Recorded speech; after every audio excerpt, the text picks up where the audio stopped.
আসসালামু আলাইকুম। আশা করি সকালে ভালো আছেন। আজকে নতুন আরেকটি ভিডিও নিয়ে আসলাম। আজকের ভিডিওটি হবে আমাদের খামারের এই গাভীটি হেঁটে আসছে। এই গাভীটা প্রায় 2.5 মাস আগে বাচ্চা দিয়েছিল। একটি ষাঁড় বাচ্চা দিয়েছে।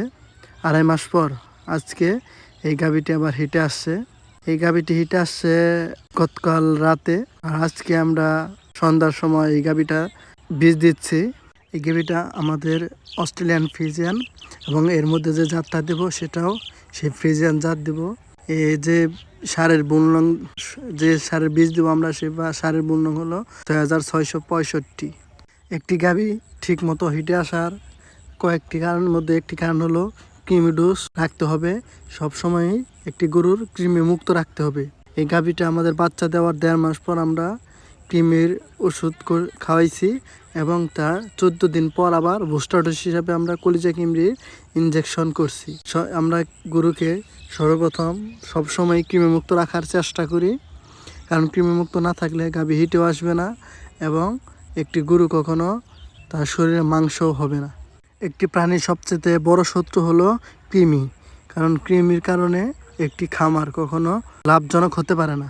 আর একটি ভালো গরুর কয়েকটি লক্ষণের মধ্যে একটি লক্ষণ হলো একটি গাভী বাচ্চা দেওয়ার পর 2.5 থেকে 3 মাসের মধ্যে হিটে আসা। এটা হলো একটি ভালো গরুর লক্ষণ। সে গাভীটি নিয়মিত বাচ্চা দিবে এবং ঠিক সময়ের মধ্যে আবার হিটে আসবে।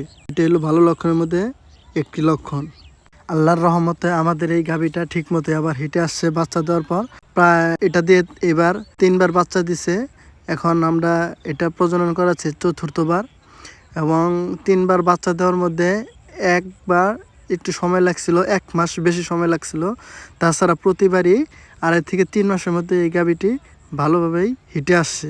আর এই ধরনের গরুতে কখন 100% বীজ দেওয়া যাবে না, কারণ আমাদের বাংলাদেশ এটা 100% এই একটি বাচ্চা ভালোভাবে তার আবহাওয়ায় খাপ খাওয়ায় নিতে পারে না। এই কারণে আমরা এই ধরনের গাভীতে 100% বীজ আমরা কখনোই দেই না। এখন আমরা এই গাভীতে বীজ দেওয়ার পর এর সবকিছু ডিটেলস আমরা লিখে রাখছি, কারণ আমরা যদি আবার এই গাভীটি কখনো বিক্রি করতে যাই বা এর বাচ্চাও যদি আমরা কখনো বিক্রি করতে যাই, যাতে আমরা সে যে গরুটি কিনবে তাকে যেন আমরা এর ডিটেলস দিতে পারি।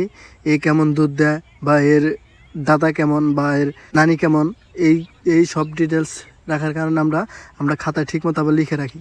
এছাড়া একটি প্রাণীকে প্রতি 3 মাস পর পর কৃমি ডোজ করতে হয়। এর জন্য আমরা লিখে রাখি ঠিক মতো খাতার মধ্যে, যাতে আমরা প্রতি 3 মাস পর পর ঠিক মতো কৃমিনাশক করতে পারি এবং প্রতিনিয়ত এর ভ্যাকসিনেশন করতে হয়, যাতে আমরা সময় মতো ভ্যাকসিন করতে পারি।